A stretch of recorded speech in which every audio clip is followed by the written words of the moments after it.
अल शिफा अस्पताल को लेकर बड़ी खबर, जहां पर अब आईडीएफ ने ऑपरेशन के साथ ही अब वहां पर खाने और पीने का सामान पहुंचाना शुरू कर दिया है।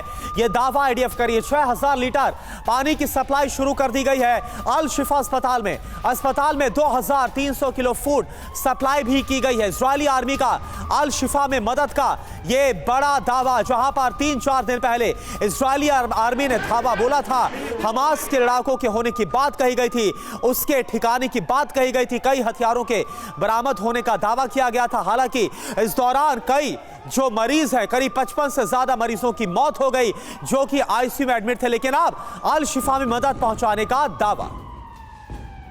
तो गाजा के अस्पताल को मदद जी हां उतरी। गाजा के शिफा अस्पताल को आईडीएफ ने मदद भेजी है। 6000 लीटर पानी और 2300 किलो खाना भेजा गया है। खाने और पानी की कमी से अस्पताल में हालात खराब थे।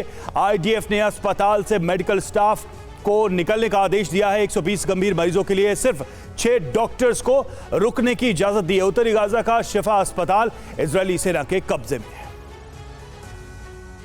तो देखिए किस तरह से हॉस्पिटल्स पर इजराइल का कब्जा भी है और अब इस तरह की मदद पहुंचाई जा रही है। शरदेंदु सर, जो ह्यूमैनिटेरियन ग्राउंड पर ये बार बार एक्सपर्ट्स भी मानते हैं कि अब इजराइल को भी कम से कम जो हॉस्पिटल हैं, जो मरीज हैं, उनके लिए मदद पहुंचानी चाहिए, उनके लिए मेडिकल कैंप लगाने चाहिए। अगर उसका दावा है कि उसका नियंत्रण पूरे नॉर्थ पर है, तो क्या उसकी ये शुरुआत मान सकते हैं कि इजराइल अब उस डोर को भी ओपन कर रहा है?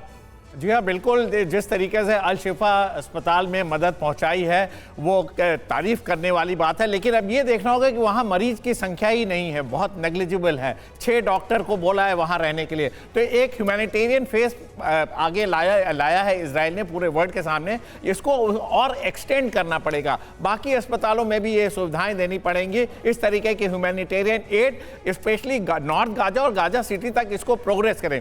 फिर इनका ऑपरेशन जो साउथ गाजा में वो जस्टिफाइड होता है। और ये सिर्फ एरिया वाइज ना करें, जहां उनको जरूरत महसूस हो, चाहे वो साउथ गाजा है, चाहे गाजा सिटी है या नॉर्थ है, वहां पे ह्यूमैनिटेरियन एड पहुंचाई जाए। जिसको भूख लगी है, जिसको दवा चाहिए, उसको इमीडिएट वहां मदद पहुंचाएं। देखिए बहुत बड़ी ह्यूमन त्रासदी है, भुखमरी के आदात वहां आ रहे हैं। और वहां पे वर्ल्ड हेल्थ ऑर्गेनाइजेशन ने भी कहा है कि अगर नॉर्थ गाजा और गाजा सिटी में मदद नहीं पहुंचाई गई तो वहां भुखमरी हो जाएगी, वहां स्टार्वेशन की लेवल पे लोग जा रहे हैं। लिहाजा ये मदद अच्छा कदम है, चाहे वो अमेरिका के प्रेशर में हो, चाहे इजराइल ने खुद ले लिया हुआ। मेरा मानना है कि इसको और एक्सटेंड किया जा सकता है। आप मिलिट्री ऑपरेशन प्रोग्रेस कर सकते हैं, साइड बाय साइड आपके ह्यूमैनिटेरियन एड को भी आप बढ़ावा दें। ठीक है सर, तो यानी ये बहुत जरूरी कि एक तरफ आप लगातार हमास का तो खात्मा करें, लेकिन मानवीय सहायता जो वहां त्रासदी आ रखी है उसको कम करने के लिए ऐसी एड का होना बहुत जरूरी है। एक और बड़ी खबर, बंधकों को लेकर कई जगह प्रोटेस्ट हो रहा है।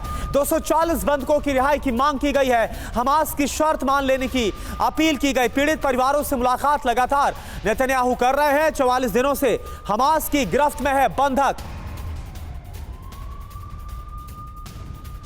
तो आपको बता दें कि हमास की शर्त मान लेने की अपील, ये देखिए आपके सामने तस्वीर हम आपको दिखा रहे हैं किस तरह से जो परिवार वाले हैं, जो परिजन है बंधकों के, वो लगातार प्रोटेस्ट कर रहे हैं, मार्च निकाल रहे हैं ताकि जो बंधक हैं 240 से ज्यादा उनको छोड़ा जाए।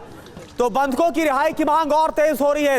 दबाव लगातार नेतन्याहू सरकार पर बढ़ता हुआ नजर आ रहा है। क्या जानकारी है, बिग वॉल के जरिए आपको हम दिखाते हैं। हमास की गिरफ्त में है 200 से ज्यादा बंधक। दावा है कि करीब ये संख्या 240 तक है। 5 बंधक हमास की गिरफ्त से अभी तक रिहा हो चुके हैं। बिल्कुल, और जो दूसरे बंधक है उनकी रिहाई की मांग चल रही है। एक इजरायली महिला बंधक का शव भी मिल चुका है, जो खबरें पूरी दुनिया ने देखी थी। एक इजरायली महिला बंधक का शव जो मिला था, एक बुजुर्ग महिला का शव मिला था, और उसके बाद से ही इजरायल के अंदर एक सेंटिमेंट जो है वो अपने सबसे उभार पे है। और बंधकों की रिहाई के बदले हमास ने कुछ शर्तें रखी हैं, उसको लेकर भी बड़ी जानकारियां सामने आ रही हैं। देखिए शर्त यह है कि सीजफायर करने पर ही बंधकों की रिहाई होगी। अगर युद्ध में विराम आता है तो इजरायली जेल में बंद हमास समर्थकों को रिहा कराया जाए। वहां पर अगर आप देखें तो इस तरह से बाकायदा प्लेकार्ड्स भी दिखाए जा रहे हैं। इजरायली जेल में इस वक्त 6000 हमास समर्थक बंद है। इनके बदले तुरंत इनको रिहा किया जाए, जो बंधक है उनकी रिहाई सुनिश्चित की जाए। बिल्कुल, देखिए इस पूरे मामले में सरकार का जो अप्रोच रहा है, जो रणनीति रही है, उसको लेकर लोगों में नाराजगी है और लोग कह रहे हैं कि बंधकों को छुड़ाया जाए किसी भी शर्त पर। तो ये सारी मांग लोगों की, प्रोटेस्टर्स की है। बंधकों का मुद्दा बहुत ही पेचीदा है और इस पूरे मामले में अभी तक कोई बड़ी सफलता नहीं मिली है इजरायल को।